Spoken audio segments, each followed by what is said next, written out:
Buenas noches. El día de hoy vamos a hablar de tareas de alto riesgo. Trabajo presentado por María Clarena Rodríguez Padilla, Jonathan Andrés Bolaños, John Sanabria y Diana Paola Arias. Corporación Universitaria El Minuto de Dios, sede calle 80, Administración de Seguridad y Salud en el Trabajo, Factores de Riesgo, docente Liliana María Ortega Salazar. ¿Qué son tareas de alto riesgo? Las tareas de alto riesgo son todas actividades que por su naturaleza o lugar donde se realiza implica la exposición de intensidad mayor o normalmente presentes en la actividad rutinaria, de las cuales puede causar accidentes laborales severos y muchas ocasiones presentan la muerte o generan la muerte. ¿Cuáles son las tareas de alto riesgo? Están clasificadas en las siguientes: sustancias peligrosas, riesgo eléctrico, trabajo en caliente, trabajo en alturas y espacios confinados. El día de hoy, de mi parte, les voy a hablar del tema de sustancias peligrosas.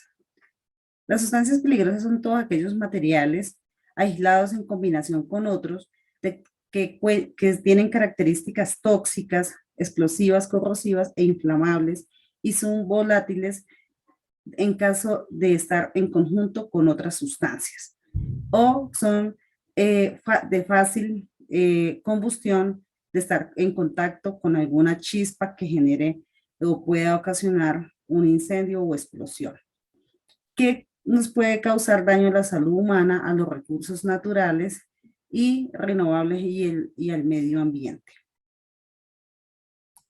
Normalmente contamos con un rombo que se clasifica en 4 partes: peligro para la salud, el nivel de inflamabilidad, el peligro específico y la reactividad.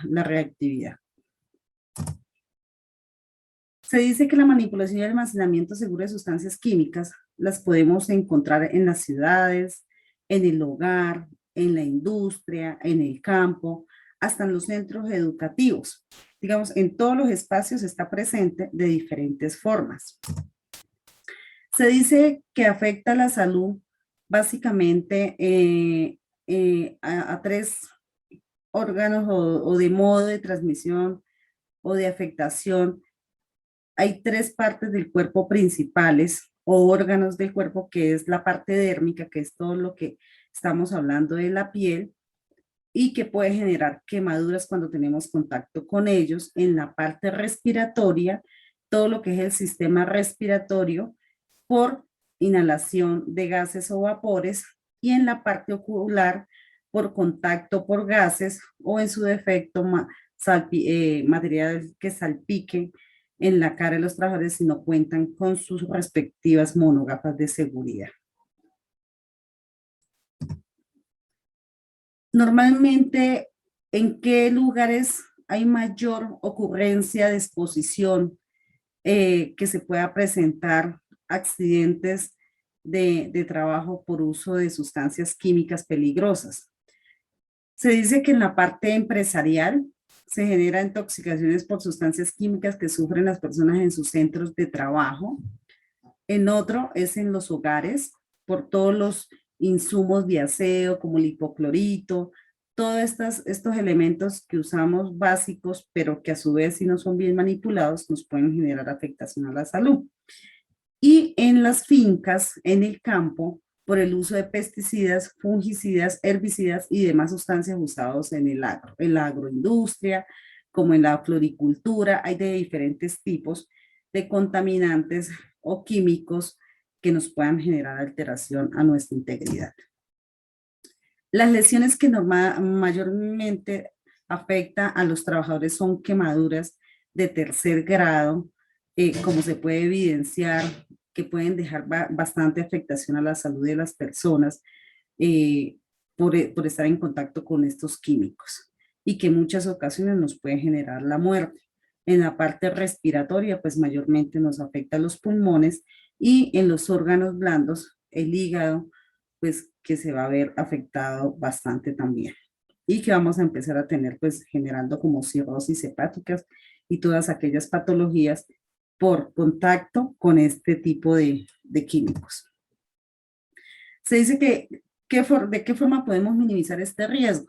En el hogar, pues lo ideal es que usemos los elementos de protección personal como se evidencia en las figuras, siempre según la necesidad de la actividad, hacer el uso indicado del elemento de protección personal. ¿De qué otra manera podemos minimizar el impacto y hacer un buen uso de todas estas sustancias químicas? Hay un elemento súper importante que son las fichas de seguridad, la ficha técnica de cada químico. Y todo eso está conformado por este documento que es tan importante como es el código específico número de serie para cada mercancía peligrosa. Literalmente ahí nos indica que de dónde viene, de qué país, de dónde está siendo importado este químico. Y la hoja de seguridad en el documento lo que hace es especificarnos el material, el peligro y el suministro de la información de cómo se pueden manipular y qué elementos de protección y qué formas de correcta se debe hacer uso de estas sustancias. Entonces creo que eso es como lo más importante de que cada vez que compremos algo que consideremos químico, sea para el uso de laboral o sea del uso del hogar, siempre veamos esa fichita o el instructivo de uso y así podemos minimizar el riesgo de afectación a la salud. Se dice que cuando estamos trabajando en compañías grandes y cuando se generan ciertos derrames de estos combustibles o químicos, hay unos kits de derrames. Y dice que las empresas están en toda la obligación. La empresa proveedora y la empresa consumidora están en la obligación de exigirle a esta distribuidora la ficha de seguridad y todo lo que compone la clasificación de estos químicos. Según lo establecido en la Ley 55 de 1993, el sistema globalmente armonizado. Literalmente, todas las empresas fabricantes de químicos distribuidoras se deben regir por esta normatividad, donde las sustancias químicas deben venir etiquetadas, embaladas de manera que se prevengan fugas o derrames. Y también se debe mantener un kit de derrame que está compuesto por cintas peligro, una arena especializada, paños absorbentes, escoba, recogedor, bolsas, cinta, enmascarar, esfero, guantes de nitrilo calibre 13, tapabocas, gafas de seguridad y señalización para demarcar el área donde sucedió el derrame. Normalmente en Colombia hemos visto que cuando suceden los accidentes de los vehículos que transportan combustión o hay algún derrame de algún tipo, que un carro se accidentó y todo esto, normalmente cuando llegan los bomberos traen arena y lo que hacen es regar esa arena para que ese químico, ese líquido inflamable sea absorbido por este elemento y minimizar el impacto de que vaya a suceder algo más grave. Entonces, ahí están estos elementos específicos que son recomendables. Se dice que el manejo de derrames, pues hay que identificar la sustancia, si el derrame proviene de un contenedor o de forma, gíralo, si es un envase, pues la idea es levantarlo para minimizar de que se siga regando el combustible. Elegir los EPPs indicados para contener ese derrame y pues hacer un dique prefabricado, relleno con arena, bueno, como lo que explicamos anteriormente. Posteriormente, si la persona tuvo contacto con estas sustancias, para minimizar el riesgo de afectación a su salud, es importante entrar en un cuarto y bañarse o en un espacio donde se pueda la persona tener higiene corporal. Posteriormente, vamos a hablar de riesgo eléctrico. Dice que riesgo eléctrico hace referencia al tipo de riesgo originado por acción directa de la energía eléctrica y debido a actividades en donde los trabajadores se encuentran expuestos a este peligro cuando manipulan elementos eléctricos, ya sean equipos, tableros, cableados, entre otros. Este riesgo eléctrico actualmente o hace muy poco salió una normatividad que nos habla todo lo que reglamenta en temas de seguridad y salud en el trabajo que se debe tener presente, que es la resolución 5018 del 2019. Dice que por la cual establece lineamientos de seguridad y salud en el trabajo en los procesos de generación y transmisión y distribución de comercialización de energías eléctricas. También todo lo que es el riesgo eléctrico está regulado por RTIE, resolución 90708 del 2013, actualización en la resolución novena, la 0795 del 2014 y la resolución 4492 del 2015. Dice que se corrigen y se aclaran algunos artículos del anexo general de RTIE.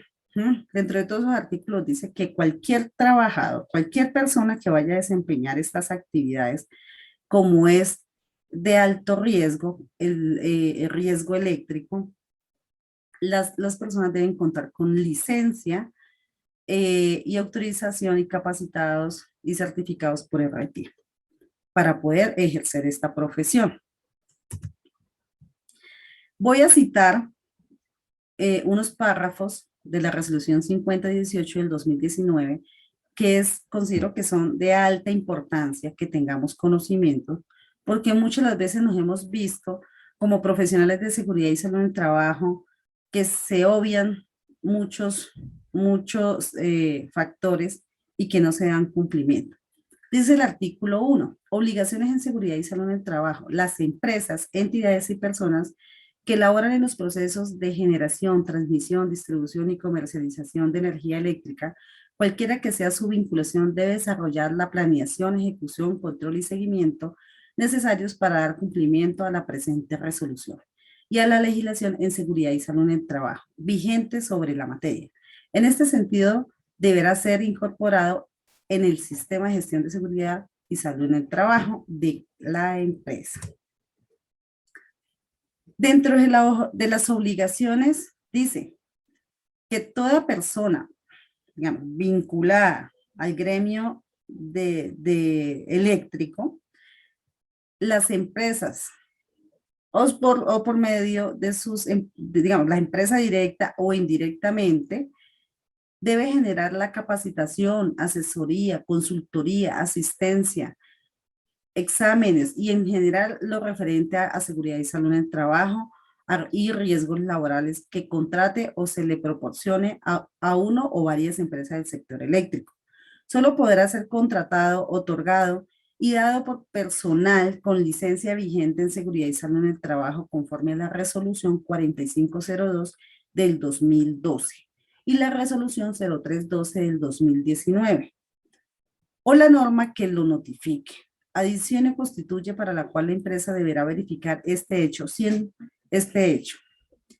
sancionada en caso de no contratar o ser asistido por un personal sin licencia vigente en seguridad y salud en el trabajo.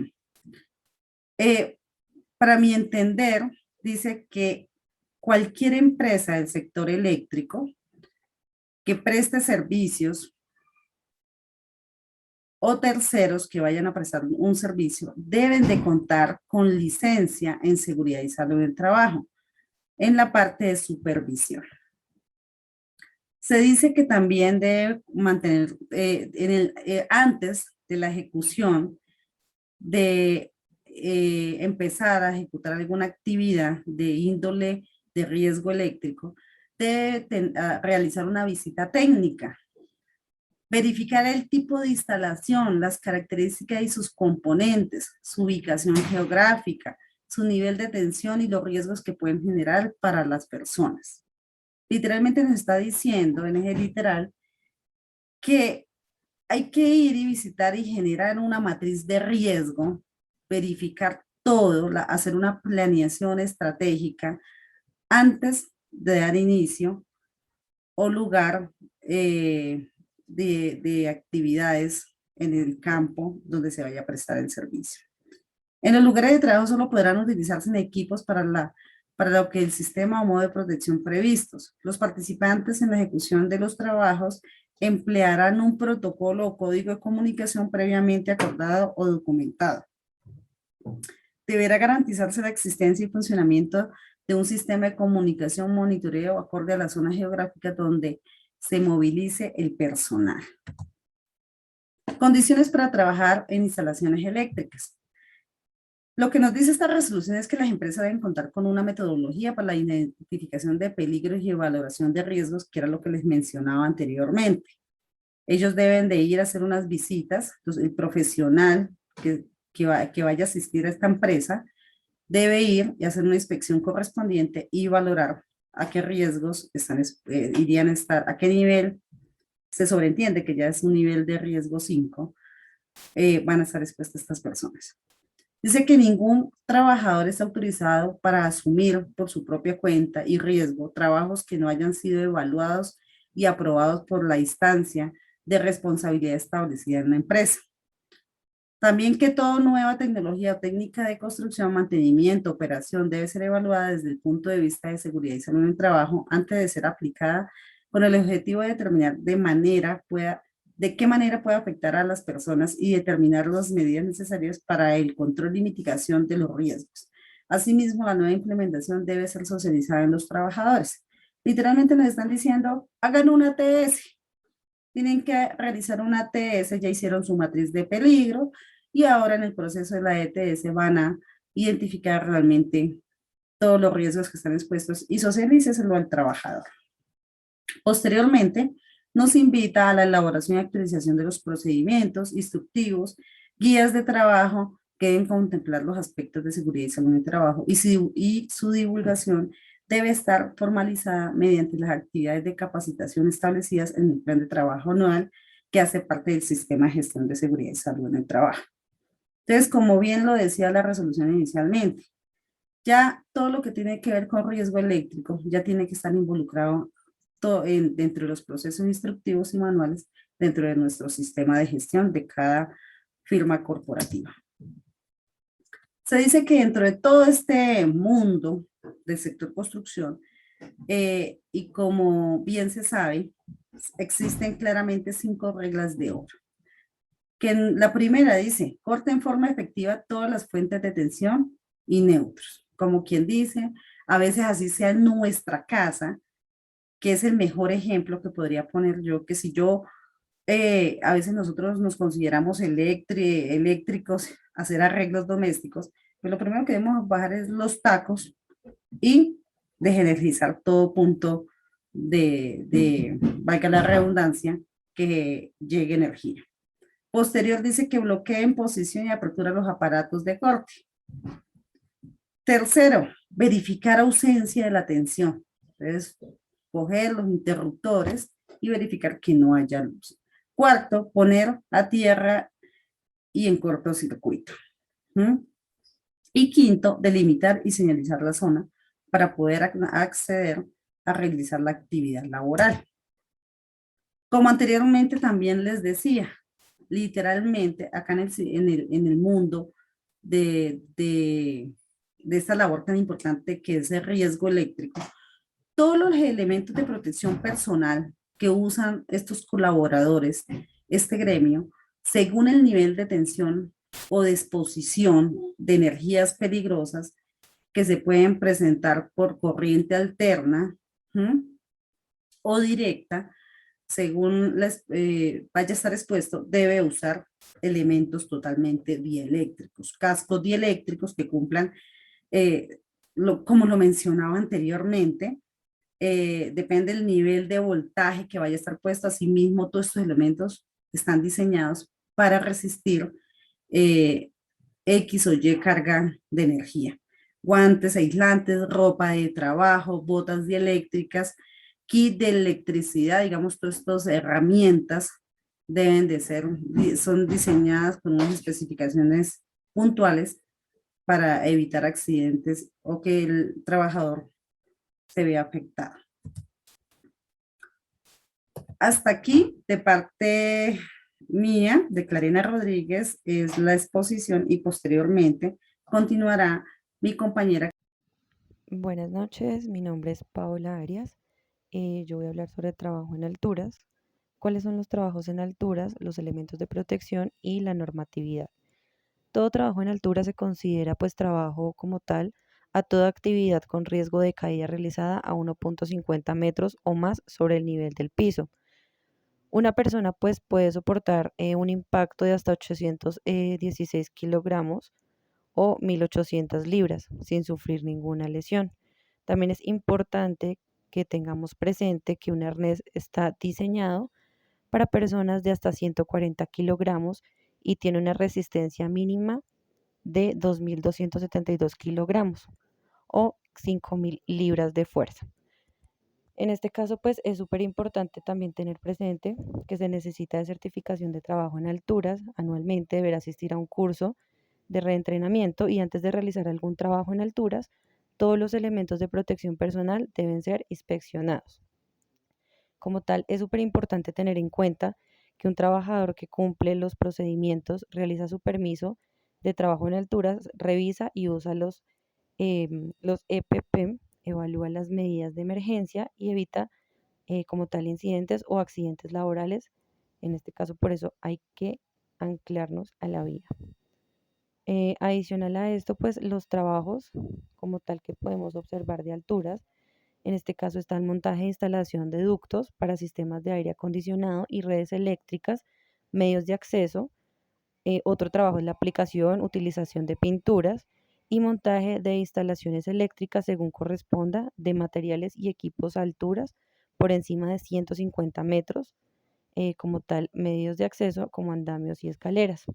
Los elementos de protección que podemos observar, pues los principales, es el tema del casco, la línea de posicionamiento, el arnés, el conector doble con absorbedor de choque y salvacaídas como tal o troll o arrestado.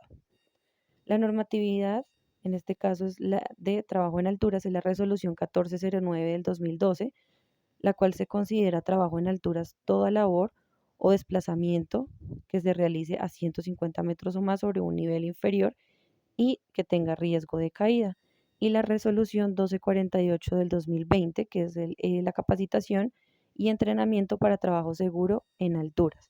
Como tal, la resolución 1409 del 23 de julio del 2012, como tal, el objetivo básico del Sistema General de Riesgos Laborales es la promoción de la salud ocupacional y la prevención de los riesgos laborales para evitar accidentes de trabajo y enfermedades laborales. Para efectos de la aplicación de la presente resolución, se entenderá su obligatoriedad en todo trabajo en el que exista el riesgo de caer a 150 metros de altura o más sobre un nivel inferior. Entonces, eso es todo como tal sobre el tema de trabajos en alturas. Muchas gracias, que estén muy bien. Buenas tardes, compañeros y compañeras. En este caso les vengo a poner trabajos en caliente. ¿Qué son los trabajos en caliente? Permisos y elementos de protección. Los trabajos en caliente son todos los trabajos que en su procedimiento pueden generar llamas abiertas o chispas, como se puede ver ahí en la imagen, y que sea realizado fuera de un taller especializado para corte y soldadura. Algunos trabajos en caliente pueden ser soldadura, corte o quemado con gas, corte de concreto, esmerilado, uso de llama abierta, uso de equipos que no son a prueba de explosión. Bueno, algunos elementos de protección personal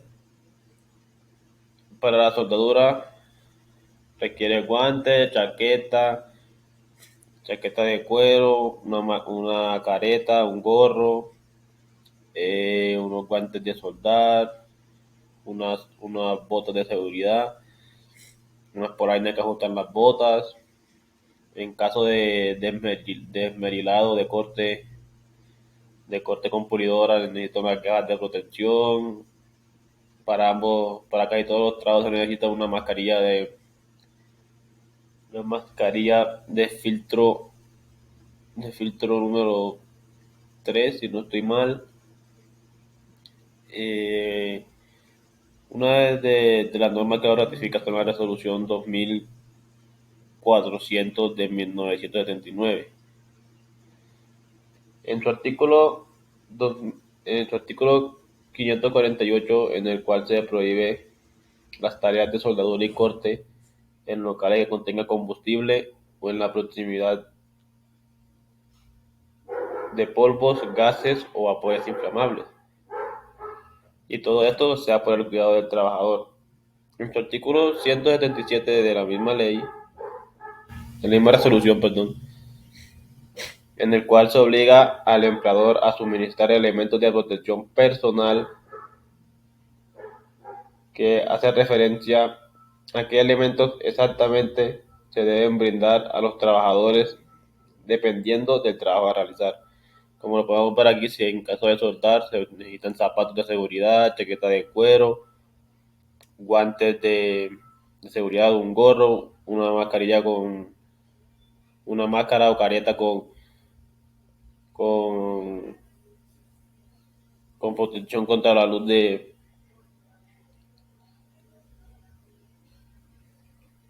contra la luz que genera al momento de soldar, una chaqueta y, y en el caso de Esmeralda también pues se necesita también una protección visual, una mascarilla respiratoria y los guantes. En su artículo 338, en la misma resolución, si se realiza trabajo en tanques, estos deberán estar libres de petróleo o gasolina. Se deben realizar pruebas para que éste no tenga trazos de gas o vapor de combustible. Y esto todo para él, una buena prevención del riesgo que genera esto. Bueno, en todo caso, todo el personal que realiza tareas en caliente deberá conocer los peligros y riesgos y las medidas de control para hacer la tarea de manera segura. Y esto se logra haciendo capacitaciones, haciendo prácticas, haciendo... Tienen que estar muy, muy seguros. Perdón. Se tienen que realizar pruebas con equipos de monitoreo, no permitir la continuación del trabajo con el límite inferior de explosividad de, de proximidad mm, mm, del 10%, mayor al 10%. Cada trabajador debe tener un permiso para maniobrar las máquinas de los trabajos en caliente y en algunos casos para operar en las zonas. Muy buenas noches, queridos compañeros, profesora. Mi nombre es John Sanabria. Dando continuación con la exposición, vamos a hablar sobre el trabajo en espacios confinados. ¿Qué son espacios confinados? Son lugares con aberturas limitadas de entrada y de salida.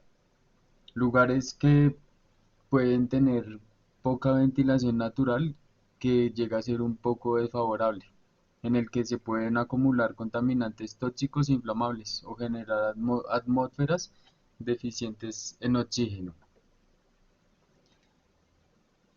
Bueno, no están diseñados para la ocupación continua del trabajador. Como podemos ver en la imagen de la izquierda, se ve un trabajador donde está instalando una bomba dieléctrica o bomba sumergible en un cárcamo de un tanque. O sea, allí podemos ver cómo está en un sitio realmente incómodo donde tiene también una mala postura y cabe solamente una persona.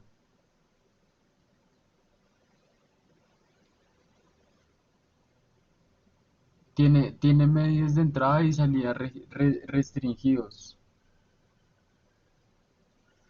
O sea, se puede decir que tienen una entrada y asimismo la salida, por decir en emergencia, puede ser muy reducida como para que salga solamente una persona y no por decir tres, cuatro, cinco personas al tiempo. Por decir, como por un plan de emergencia, pueden llegar a salir agachados o hasta de pronto arrastrados. Son lo suficientemente grandes y configurados como para que permitan que el cuerpo de un trabajador pueda entrar. Bueno, como dice allí, exclusivamente para que entre una sola persona. Por ejemplo, en los tanques y cajas hidráulicas que hay en Bogotá, tan solo puede ingresar una persona. Allí tapan, se deja una hora así que ventile, se toma la medida de gases y luego allí puede entrar el trabajador. La norma que rige el trabajo en espacios confinados es la resolución 0491 de 2020. Allí pues reglamenta el trabajo seguro en espacios confinados en Colombia. Establece los requisitos que garantizan la seguridad y la salud de los trabajadores que desarrollen dicha actividad en espacios confinados.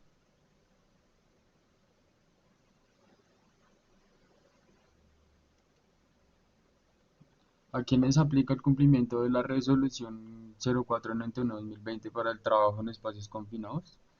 Esto aplica para los empleadores públicos o privados, trabajadores dependientes, independientes, contratistas y subcontratistas, contratantes de personal bajo, modalidad de administrativo, organizaciones de economía solidaria y del ser cooperativo,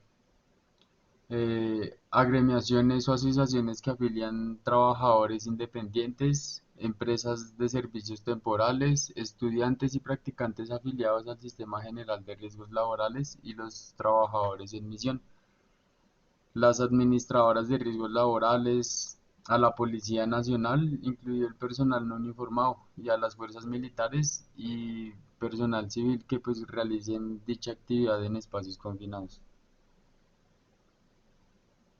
Bueno, el uso de EPP para estos trabajos en espacios confinados, pues allí se maneja lo que son los guantes, los tapaoídos de inserción o de copa, los tapabocas con filtros, los cascos dieléctricos, botas también, y en algunos casos el arnés, y pues ropa que sea larga así, no deje descubierta así la piel. Bueno, a continuación vamos a ver una GTC 45 sobre pues espacios confinados.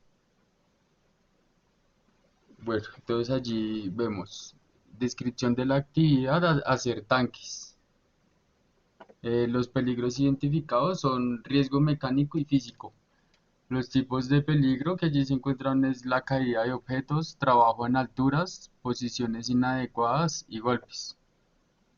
Las estrategias que se pueden utilizar allí en estos trabajos, puede ser el trabajador tiene que contar con una malla de protección o hacer un andamio pues para evitar caídas con su respectivo arnés y eslinga dependiendo si es de posicionamiento o de absorción, con impacto de absorción. Contar con el kit de rescate, tener líneas de vida con su freno en trabajo en alturas y sus pausas activas en la jornada laboral en el control de posición inadecuadas y contar con el uso de EPP en óptimas condiciones, que estén en buen estado. Las recomendaciones que se tienen para dicha actividad, pues lo primordial es que la zona de trabajo esté organizada y limpia. También contar con el inspector de seguridad que esté allí pendiente de las actividades, de lo que se está haciendo. Y hacer pues una charla de recomendación de riesgos a los trabajadores antes de empezar dicha actividad. Los riesgos que corren allí, las medidas de precaución que deben tener, el buen uso de los EPPs, etcétera. Así como vemos allí en la primera imagen, que está al lado derecho en la parte de arriba, están armando unos tanques. Allí pueden haber, sí, caída de objetos, el desorden los puede hacer caer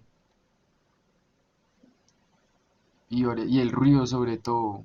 Por decirlo que es un espacio confinado, ellos tienen que armar los tanques tienen que golpear fuertemente las latas, con lo que levantan los muros del tanque y eso genera un ruido impresionante que puede generar la hipoacústica, que es como pérdida auditiva desde un comienzo. Segundo está el mantenimiento de ductería. Allí los peligros que se pueden identificar son riesgos por exposición a atmósferas peligrosas. Los tipos de peligros, riesgo asfixia por insuficiencia de oxígeno, riesgo por atmósferas con productos tóxicos, riesgos de incendio y explosión. Las estrategias que se pueden tomar para esta actividad es hacer la medición de gases, el mantenimiento de los filtros de los tapabocas y contar con un kit de rescate y hacer pues pausas activas en el trabajo, que en algunos, como vemos en la imagen de abajo, vemos un trabajador como se encuentra instalando una bomba en una posición que es realmente incómoda para él. Las recomendaciones es contar con un radio de comunicación, el llevarle un control del estado de salud del trabajador y contar con buena iluminación, ya que pues en estos lugares de espacios confinados suele haber muy poca iluminación, no llega luz natural hasta aquellos sitios. Y también pues puntos de hidratación. Eh, Otra descripción de actividad en espacios confinados es la instalación de bombas eléctricas, como les dije anteriormente, el trabajador que se encuentra allá abajo que está instalando una bomba dieléctrica subterránea o bomba sumergible, que lo utilizan para sacar bombas, para sacar aguas residuales o aguas que están allá estancadas. Allí los riesgos son pues riesgo mecánico y eléctrico. Los tipos de peligro son cortaduras, atrapamiento, asfixia y riesgo natural que es una lluvia o terremoto, bueno, dependiendo del riesgo natural. Y quinto, eléctrico. Las estrategias son pues contar con el buen uso de los EPPs y caretas de oxígeno en algunos casos. Un kit de rescate, contar con más de una línea de vida, la máscara de gases,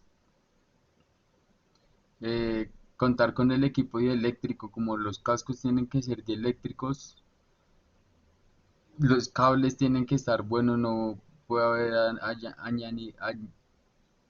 añadiduras en los cables ni estar pelados. Tienen que estar aptos los implementos también para sumergirlos, por decir la bomba que están instalando allí, eso es eléctrico. No puede haber nada pelado porque imagínense metiendo allá por decir la bomba entre el agua y que tenga un cable pelado, pues el trabajador se puede electrocutar, puede llegar hasta generar la muerte.